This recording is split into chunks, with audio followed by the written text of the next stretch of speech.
নমস্কার, welcome to my channel. আশা করি তোমরা সবাই খুব ভালো আছো।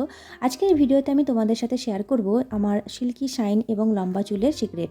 আর আমি কিভাবে আমার চুলটাকে এত তাড়াতাড়ি লম্বা করেছি এবং সিল্কি এবং শাইনিং বানিয়েছি, তো সেটাই আজকে তোমাদেরকে বলবো। আর এই পেস্টটা ব্যবহার করেই কিন্তু আমার চুলটাকে আমি এত সুন্দর করেছি। এটা কিন্তু কোনোভাবেই একদিনের কাজ নয় বা এক মাসেরও কাজ নয়। আমি টানা 1 থেকে 1.5 বছর এই রুটিনটা ফলো করি, তবে আমার চুলটাকে এত সুন্দর করে তুলতে পেরেছি। আর আশা করি তোমরাও যদি এই রুটিনটা ফলো করো, অবশ্যই তোমরা রেজাল্ট পাবে, একদম পাবে। আমি এটা 100% কনফার্মভাবে বলতে পারছি, তার কারণ আমি রেজাল্ট পেয়েছি। 2-3 বছর আগে আমার চুল ভীষণই রাফ এবং ড্রাই ছিল। তো আমি ভেবে পাচ্ছিলাম না যে এই চুলটাকে নিয়ে আমি কী করব। আমি এমনকি ডাক্তার পর্যন্ত দেখিয়েছিলাম, তার কারণ আমার চুল ভীষণই রকমভাবে পড়ছিল। মানে আর সকলেরই চুল যদি পড়ে মানে ঝরে যায়, খুব মন খারাপ হয়ে যায়। সেটা আমি নিজের ব্যক্তিগত অভিজ্ঞতা থেকে তোমাদেরকে বলতে পারছি। ডাক্তার দেখিয়েও আমি সেরকম সুরাহা পাইনি, কারণ ডাক্তারবাবু একটা লোশন দিয়েছিলেন, সেই লোশনটা ছিল ভীষণই কস্টলি এবং সেটা কেনা মানে একবার হয়তো কিনতে পারতাম, কিন্তু সেই রুটিন ফলো করা আমার পক্ষে মানে অনেকটাই প্রবলেম হয়ে গিয়েছিল। তারপর থেকে আমি ভাবতে থাকি যে এমন কি কোনো সলিউশন নেই যেটা হবে কেমিক্যাল ফ্রি এবং আমার সাধ্যের মধ্যে। তো তখনই আমি ইউটিউব দেখতে শুরু করি, আর ইউটিউব থেকে পেয়ে যাই আমার সলিউশন। আর ইউটিউবে কিন্তু অনেক রকম ভিডিও আছে, বিভিন্ন ভিডিও বিভিন্ন রকমের আছে। কিছু কিছু ভিডিওতে এমন সলিউশন দেখাচ্ছে যেটা সত্যিই মানে আমাদের সাধ্যের বাইরে। আর তারপরে আমি শেষমেশ এই সলিউশনটা পেলাম ইউটিউব থেকে। তবে এখানেও বলা হয়েছিল যে একবার ব্যবহারই রেজাল্ট পাবে, কিন্তু আমি বলবো একদমই না। একবার ব্যবহারে কোনোভাবেই রেজাল্ট পাওয়া যায় না। হয়তো ইনস্ট্যান্ট রেজাল্ট পাওয়া যায়, কিন্তু তারপরে একদমই না। রেগুলারিটি মেনটেন করে যদি এটাকে ইউজ না করা যায়, তাহলে কিন্তু রেজাল্ট পাওয়া যাবে না। কারণ আমি ভুক্তভোগী। আমি প্রথম কী করতাম যে একদম রেগুলারিটি মেনটেন করতাম না। মাসে একবার করে ব্যবহার করছি, 2 মাসে একবার ব্যবহার করছি, যখন মনে হচ্ছে তখন ব্যবহার করছি। তো রেজাল্ট পাচ্ছিলাম না। তখন ভেবে উঠতে পারছিলাম যে কেন পাচ্ছি না। মানে ইনস্ট্যান্ট রেজাল্ট পাচ্ছি, ইনস্ট্যান্ট চুলটা আমার কী সুন্দর মানে সিল্কি হয়ে যাচ্ছে, শাইনিং হয়ে যাচ্ছে, কিন্তু তারপর 2-3 দিন পরে দেখছি যেমন কি তেমনই। তখন ঠিক করলাম যে না, আমি একটা রেগুলারিটি মেনটেন করি, একদম কন্টিনিউয়াসভাবে এটাকে আমি ইউজ করব, এই রুটিনটা ফলো করব। তো তারপর থেকে কিন্তু সেটা আমি করতে শুরু করি। 5-6 মাস পর থেকে আমি আমার ডিজায়ার রেজাল্ট পেয়ে যাই। আগে যেরকম চুল আমার খসখস করে আওয়াজ হতো আঁচড়ালে, এখন কিন্তু সেটা আর হয় না। খুব চুল আমার মসৃণ হয়ে গেছে এবং আঁচড়াতেও খুব ভালো লাগবে।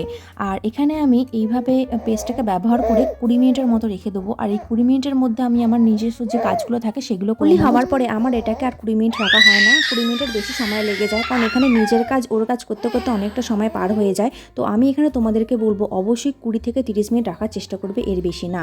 এরপর চলো তোমাদের দেখিয়ে দিই পেস্টটা আমি কীভাবে বানিয়েছি, মানে কি দিয়ে। প্রথমে নিয়েছি 100 গ্রাম দই, আর তারপরে নিয়েছি একটা গোটা পাতিলেবু। আর এই পাতিলেবুর রসটা ভালো করে নিংড়ে দেবো। লেবুর দানাগুলো আলাদা করার পরেই এটা নিংড়ানোর চেষ্টা করবে। আর আমি এই ভুলটা করেছিলাম, সেই জন্য বলছি, দানা থাকলে খুবই অসুবিধা হয় দই থেকে আলাদা করতে। আর এই যে সলিউশনটা আমি বানিয়েছি, এটা ভীষণই অল্প খরচে, এবং এটা করতে মোট কত খরচ হয়েছে সেটা তোমাদের আমি একটু পরেই বলছি। এরপর এখানে দিয়ে দেবো আমি 2 চামচ নারকেল তেল। এখানে নারকেল তেল হিসাবে ব্যবহার করেছি আমি শালিমার কোকোনাট অয়েল। এটা আমি মাত্র 2 চামচই দিয়েছি।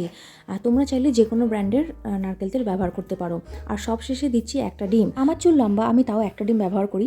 আসলে আমার মনে হয়েছে 2টো ডিম এক চুলে মাখার থেকে একটা ডিম চুলে মেখে একটা ডিম খেয়ে নেওয়া অনেক বেশি এফেক্টিভ। তো যাই হোক, তোমরা পারলে 2টো ডিমও দিতে পারো, আমি এমনি তোমাদেরকে বললাম। আর আমার এখানে 100 গ্রাম দই আর একটা ডিমে আমার চুলে হয়ে যায়, আমি দেখেছি। এখন আমার আর 20 মিনিটের মতো রাখা হয় না, আমার প্রায় 45 থেকে 1 ঘন্টা হয়ে যায়, যেটা একদমই উচিত না, কিন্তু কিছু করার থাকে না আমার এখন। আর আমি এখানে তারপরে শ্যাম্পু করে ফেলেছি। আর আমি শ্যাম্পুতে ব্যবহার করেছি ইন্দুলেখা শ্যাম্পু। আগে আমি পতঞ্জলি শ্যাম্পু ব্যবহার করতাম, আর এখন ইন্দুলেখা শ্যাম্পু ব্যবহার করছি। এই পেস্টটা ব্যবহার করার নিয়মটা একটু বলে দিই। তোমরা চাইলে সপ্তাহে 1 দিন ব্যবহার করতে পারো বা সপ্তাহে 2 দিন ব্যবহার করতে পারো, তো এর বেশি একদমই না। আর আমি বলবো তাড়াতাড়ি রেজাল্ট পেতে গেলে সপ্তাহে 2 দিন করে ব্যবহার করলে অবশ্যই তাড়াতাড়ি রেজাল্ট পাবে। আর তারপরে যখন দেখতে পাচ্ছ তোমার রেজাল্ট পেয়ে যাচ্ছ, তাহলে কিন্তু একদম থামিয়ে দেবে না। মোটামুটি চেষ্টা করবে মাসে 2বার করে এই রুটিনটা ফলো করার, তাহলে কিন্তু চুলটা ভালো থাকবে।